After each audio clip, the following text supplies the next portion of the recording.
Picture this: a woman walks into her workplace on Monday morning, and her coworkers don't even recognize her. Not because she got a dramatic haircut or lost weight, but because there's something completely different about her presence, her confidence, the way she carries herself. Her supervisor, who usually dreads their Monday morning meetings, finds himself actually enjoying their conversation. Her teenage daughter, who typically responds with eye rolls and one-word answers, suddenly opens up about her struggles at school. What happened? Just 1 week earlier, this same woman was drowning in anxiety, snapping at everyone around her, and feeling like she was barely keeping her head above water. Let me tell you about Sarah, a real person I know who experienced exactly this transformation. She was a single mom working 2 jobs, constantly exhausted, always irritated. Her relationships were strained, her faith felt distant, and she was going through the motions of life without any real joy or purpose. But in just 7 days, something shifted so dramatically that people started asking her what had changed. The answer wasn't a new self-help program or a motivational seminar. It was a simple but profound decision to invite God into every aspect of her week in ways she had never done before. You see, when we truly understand what it means to partner with God for transformation, we're not talking about gradual change over months or years. We're talking about the kind of radical shift that happens when the Creator of the universe gets involved in the details of our daily lives. The Bible is filled with stories of people who became completely unrecognizable in short periods of time when they said yes to God's transforming power. Think about Saul on the road to Damascus. In Acts chapter 9, we meet a man so consumed with hatred and violence toward Christians that he was literally on his way to arrest and potentially kill followers of Jesus.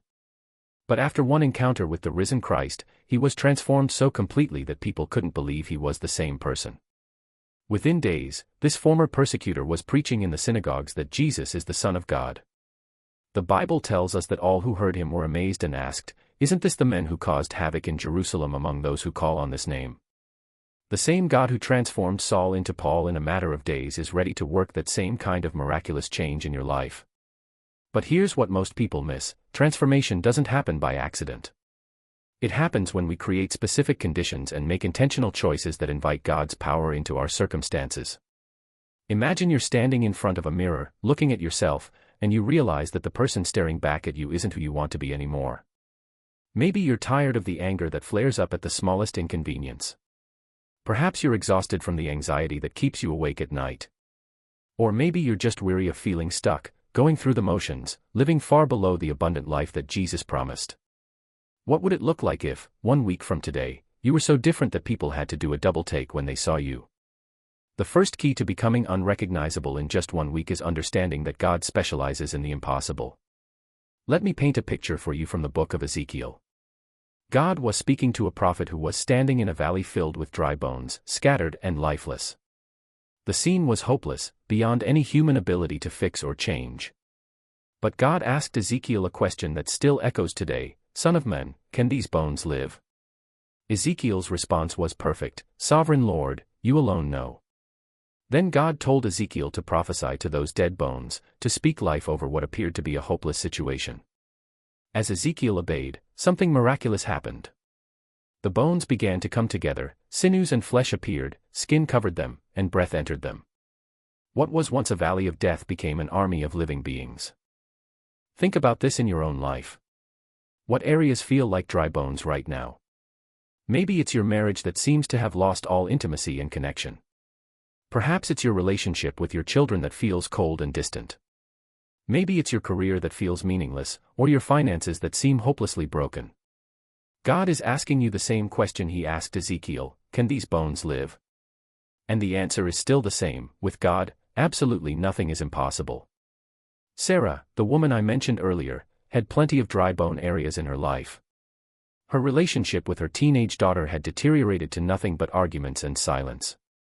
Her finances were a disaster, and she was behind on several bills. She felt spiritually empty, going through the motions of church attendance but feeling disconnected from God. But she decided to do something radical. She committed to 1 week of total surrender, inviting God into every detail of her day. The second key is learning to surrender every moment to God's transforming power. Most of us think of surrender as a one-time event, like accepting Christ as Savior. But biblical surrender is actually a moment-by-moment choice to trust God with the details of our lives. In Romans 12, Paul writes, "Therefore, I urge you, brothers and sisters, in view of God's mercy, to offer your bodies as a living sacrifice, holy and pleasing to God. This is your true and proper worship." Notice that Paul says to offer your body as a living sacrifice. Dead sacrifices were offered once and were finished. But a living sacrifice has to keep choosing to stay on the altar. Every morning when you wake up, you have a choice. Will you take control of your day and try to manage everything in your own strength, or will you place that day, with all its challenges and opportunities, into God's capable hands? Let me tell you about David, the shepherd boy who became king. When he faced Goliath in 1 Samuel chapter 17, he wasn't relying on his own strength or ability. While everyone else saw an impossible situation, a giant too big to defeat, David saw an opportunity for God to show his power.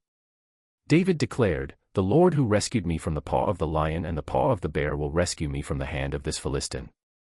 David had learned through smaller battles to trust God completely, and when the big test came, that trust transformed him from a shepherd boy into a giant killer in a single day. What giants are you facing right now? Maybe it's a health diagnosis that has you terrified. Perhaps it's a financial crisis that keeps you awake at night. Maybe it's a relationship that seems beyond repair. The same God who gave David victory over Goliath is ready to give you victory over whatever giant you're facing. But it starts with the same kind of radical trust that David demonstrated. Sarah's giant was the constant stress and overwhelm that had become her normal way of life. She realized she had been trying to control everything, manage every detail, and solve every problem in her own strength. On Sunday night, she made a decision that changed everything. She got on her knees and had a conversation with God that went something like this: "God, I can't do this anymore. I'm exhausted, I'm failing at everything that matters, and I need you to take over. For the next 7 days, I'm going to trust you with every decision, every conversation, every challenge. I'm going to start each morning by giving you the day, and I'm going to end each evening by thanking you for how you worked." The third key is establishing daily practices that create space for God's voice. In our noisy, distracted world, we've lost the art of listening. We pray, but then we immediately jump into our busy schedules without waiting for God's response. We read the Bible, but we treat it like a textbook instead of a love letter from our Creator. Transformation happens when we learn to quiet our souls and create space for God to speak. Think about the story of Elijah in 1 Kings chapter 19. He had just experienced an incredible victory on Mount Carmel, where God sent fire from heaven and defeated the prophets of Baal. But then Jezebel threatened his life, and suddenly this mighty prophet was running scared, hiding in a cave, feeling depressed and defeated. God told him to go stand on the mountain because he was about to pass by. First came a powerful wind that tore the mountains apart and shattered the rocks, but God wasn't in the wind. Then came an earthquake, but God wasn't in the earthquake. After the earthquake came a fire, but God wasn't in the fire. And after the fire came a gentle whisper, a still small voice, and that's where God was.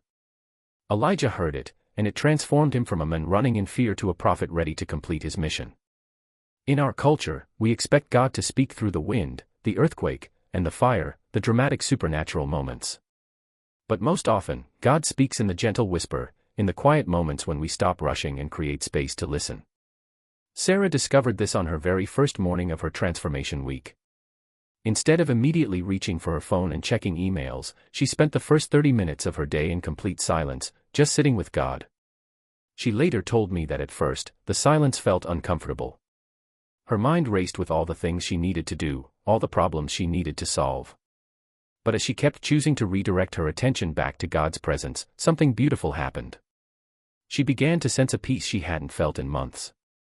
More than that, she started receiving gentle impressions about how to handle specific situations she was facing. Picture yourself implementing this same practice. Instead of starting your day by checking your phone and immediately filling your mind with news, social media, and other people's urgent demands on your attention, what if you began each day by sitting quietly with the Creator of the universe? What if you started each morning by saying, "Good morning, God. This day belongs to you. What do you want to show me? How do you want to work through me today?"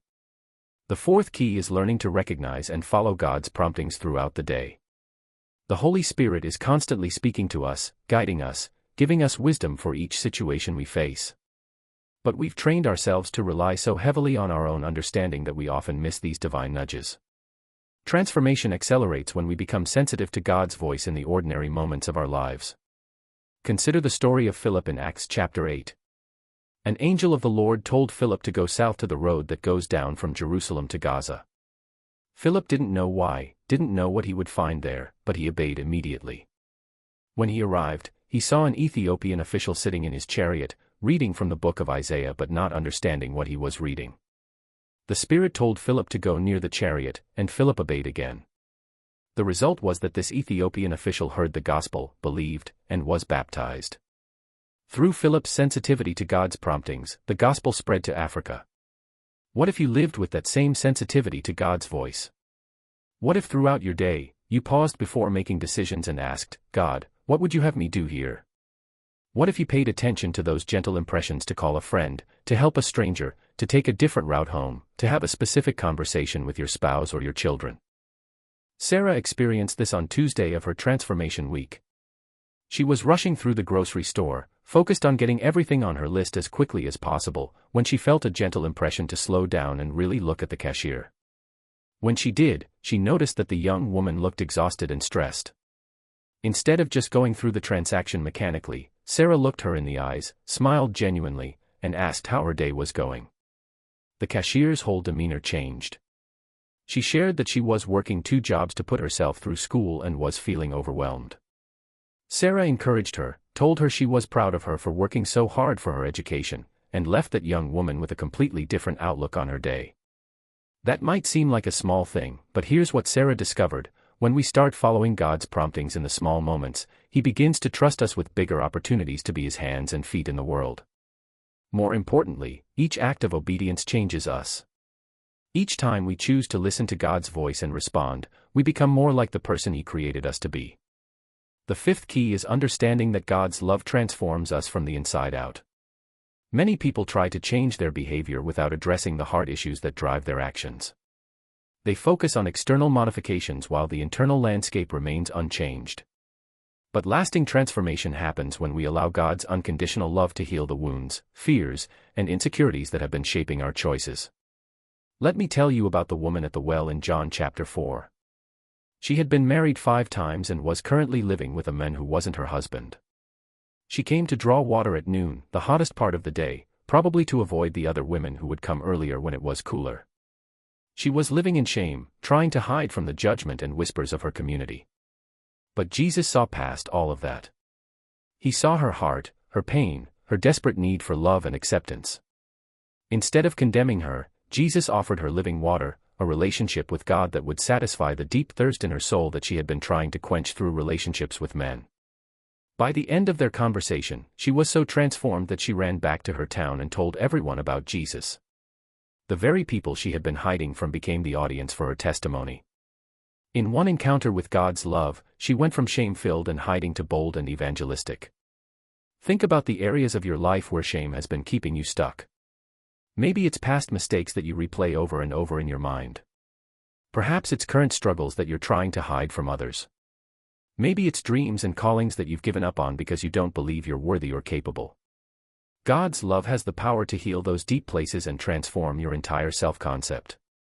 Sarah discovered this on Wednesday of her transformation week. She had been carrying tremendous guilt about her divorce 3 years earlier, constantly telling herself that she had failed as a wife and was now failing as a single mother. During her morning quiet time, she felt God's gentle whisper reminding her that His love isn't based on her performance. She sensed Him saying, "Sarah, I don't love you because of what you do. I love you because of who you are, my beloved daughter." As this truth began to sink in, something shifted in Sarah's heart. The constant anxiety about whether she was good enough began to fade. The defensive walls she had built to protect herself from further pain started to come down. She began to see herself the way God sees her, chosen, beloved, equipped for good works that He had prepared in advance for her to do. This internal shift immediately began to show up in her external relationships.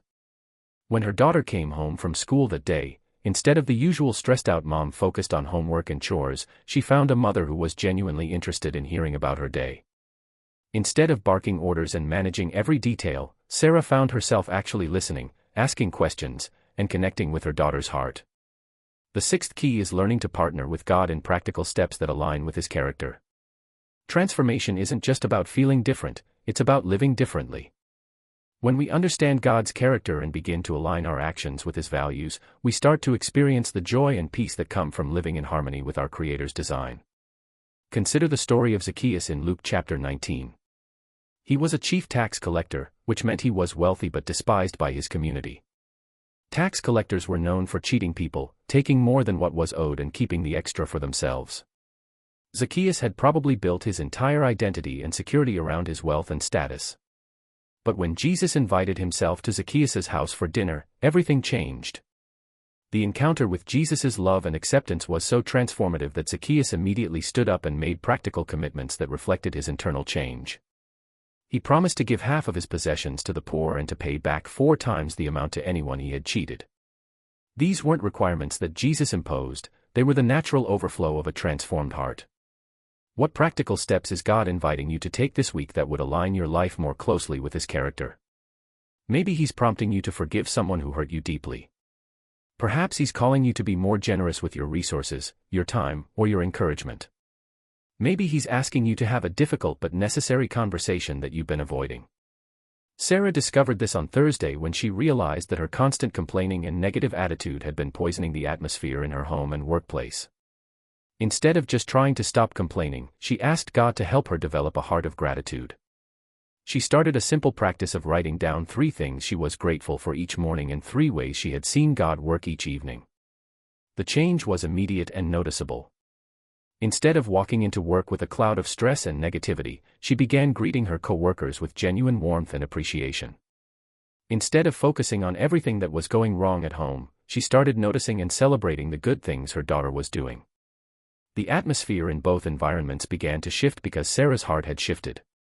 But here's the beautiful thing about partnering with God: He doesn't just ask us to change and then leave us to figure it out on our own. He provides the power, the wisdom, and the resources we need for every step of the transformation process. In Philippians chapter 2, Paul writes, "Continue to work out your salvation with fear and trembling, for it is God who works in you to will and to act in order to fulfill His good purpose." Notice the partnership there. We work out our salvation, but God works in us. We take the steps, but He provides the power. We make the choices, but He transforms the heart that makes those choices possible. This is why transformation can happen so quickly when we truly partner with God. We're not trying to change in our own strength, we're cooperating with the One who spoke the universe into existence. The 7th and final key is understanding that transformation creates a ripple effect that impacts everyone around you. When you become unrecognizable through God's transforming power, you don't just change your own life. You become a catalyst for change in your family, your workplace, your community, and everyone whose path you cross. Think about the story of the Samaritan woman at the well again.